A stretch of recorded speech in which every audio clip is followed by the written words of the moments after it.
Good evening guys sa ating for today's video. But first of all, maupay nga gabi ha, iyo nga tanan. So ayan guys, umuwi dito si ate. Dapat kasi kami yung pupunta doon, magbibisita sa kanya sa college. Kaso medyo mahaba-haba yung drive, hindi pa yata ako pwedeng mag-drive kasi baka mabinat yung braso ko. But anyways, ayan guys, ang request niya, nagluto po tayo ng kaldereta at saka chicken curry. Yan yung mga paborito niyang ulam guys. Kaya dinamihan na natin.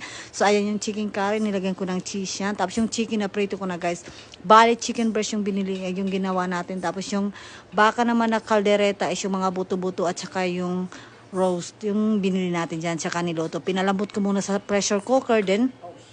Yung mga gulay kagaya ng patatas, carrots at saka yung red pepper is ginisa ko muna, then transfer ko yung liquid dyan sa kawali. Tapos dyan ko na, tapos pati yung mga buto-buto guys, nilipat ko rin dyan para magkaroon naman ng lasa yung ating ano. Tapos nilagyan ko yan ng peanut butter, yung sauce pa guys, yung sabaw. So ayan na guys, ayan na. Luto na siya, tamang-tama lang. Tapos dumating na sila ate at saka yung jowa niya. Thank you so much guys for watching. See you in the next vlog. Bye!